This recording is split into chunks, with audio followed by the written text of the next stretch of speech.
ओम नमः शिवाय। जय माता दी। जय माँ काली। प्यारे बच्चों, मैं हूँ आचार्य Chandrakant, doctor C K. Saraswat, PhD, astrologer, vastu expert, 10 महाविद्या साधक। कर्क राशि वालों के लिए अगले 555 दिन राहु का एक महागोचर कैसा रहेगा, कैसी परिस्थितियों का सामना करना पड़ेगा, वो सारी जानकारी मैं इस वीडियो में देने वाला हूं। बहुत जल्दी कर्क राशि वालों के जिन बच्चों की कुंडली में 9वें भाव में भाग्य स्थान पर 9वें खाने में जुपिटर बैठे हुए हैं, उनके लिए ये गोचर बड़ा भारी रहने वाला है। यदि ये गोचर मंगल के साथ भी हो, यदि मंगल 9वें भाव में है, तो भी विकट परिस्थितियों का सामना करना पड़ेगा। अगर आपकी राशि कर्क है, 9वें भाव में राहु के मित्र उपस्थित हैं, तो निश्चित रूप से आपको शॉर्टकट तरीकों से धन प्राप्त होता हुआ नजर आएगा। नौकरी पेशे वालों के लिए लाभदायक चीजें सामने आएंगी। स्वास्थ्य में भी वृद्धि होगी। ज्योतिष, अध्यात्म में और वास्तु इत्यादि चीजों में रुचि बढ़ती हुई नजर आएगी। आप आध्यात्मिक यात्राएं इस गोचर में निश्चित रूप से करते हुए नजर आएंगे और ये आध्यात्मिक यात्राएं आपके लिए सुखद भी रहने वाली हैं। बच्चों, कर्क राशि वाले जातक पहले भी मैं बोलूं तो अच्छी स्थिति में ही है, कोई बहुत बुरी स्थिति में नहीं है। हाँ, ग्रहों का गोचर पूरा देखना पड़ेगा, लेकिन कुल मिलाकर बुरी स्थिति नहीं है। अभी भी लाभ ही प्राप्त किया होगा पिछले राहु के गोचर में। कुछ ना कुछ परिवर्तन निश्चित रूप से होता हुआ नजर आया ही होगा। ऐसा कोई जातक नहीं होगा जो मना कर देगा कि हमें फायदा नहीं हुआ, लाभ नहीं हुआ। निश्चित रूप से लाभ और फायदा हुआ होगा। अब राहु आपके भाग्य को भी जागृत करते हुए नजर आएंगे। हाँ, जैसा कि मैंने आपको बताया, 9वें भाव में जुपिटर या मार्स अगर बैठे हुए हैं तो स्थिति विकट होगी। नकारात्मक चीजें आपके सामने आएंगी। व्यापार में हानि होती हुई नजर आएगी।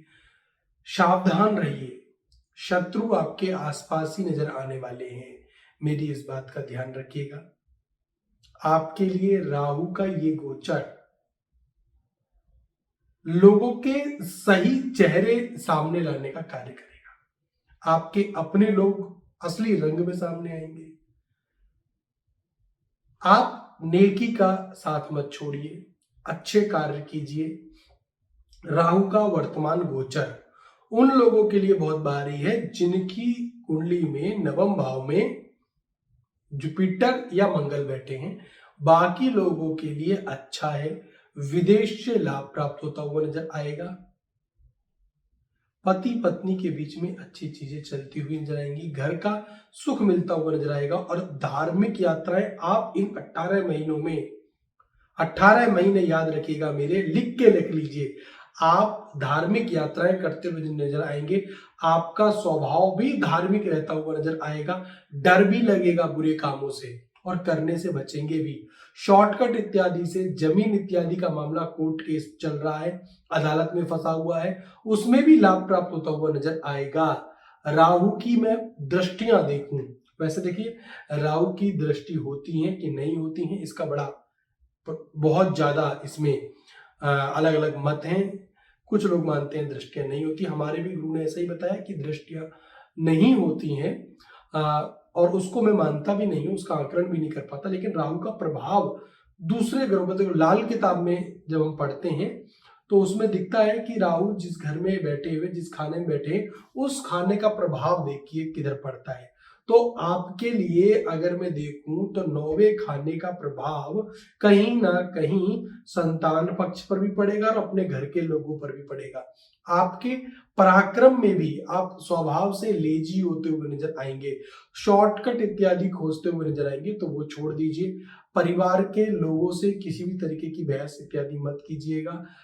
जन्म स्थान से दूर जाकर कुछ कार्य करने पड़ सकते हैं।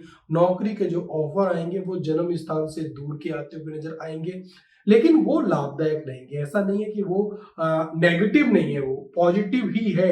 आपको सोच समझकर अच्छी कंपनियां मिल रही हैं तो जाना चाहिए निश्चित रूप से।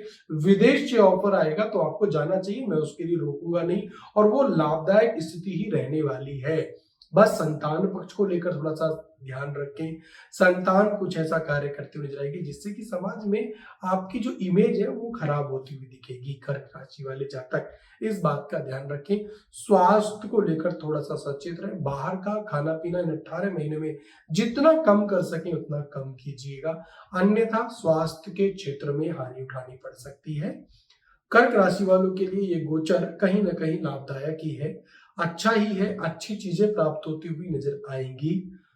शॉर्टकट इत्यादि में भी लाभ प्राप्त होता हुआ नजर आएगा। नौकरी में परिवर्तन के योग बनते हुए दिख रहे हैं।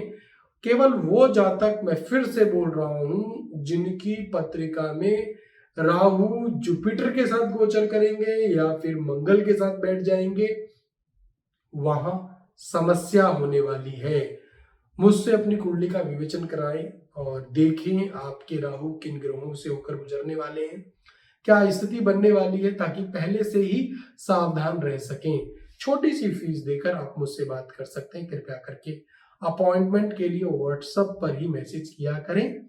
आप कॉल्स करते हैं, बहुत परेशान हो जाते हैं, तो व्हाट्सएप कीजिए कृपया करके। बहुत कॉल आती है दिन की, मेरे पास 500 से 600 कॉल रहती हैं, तो कृपया करके व्हाट्सएप के ऊपर पहले मैसेज कीजिए। स्क्रीन के ऊपर इस व्हाट्सएप नंबर मेरा दिख रहा है, व्हाट्सएप कीजिए, अपॉइंटमेंट बुक कीजिए। फीस देने के बाद मुझसे बात कर सकते हैं। मैं हूँ आचार्य चंद्रकांत। देखते रहें मेरे साथ यूट्यूब पे मेरा ये कार्यक्रम। चैनल को सब्सक्राइब करें, वीडियो को शेयर करना ना भूलें। ओम नमः शिवाय। जय माता दी, जय मां काली।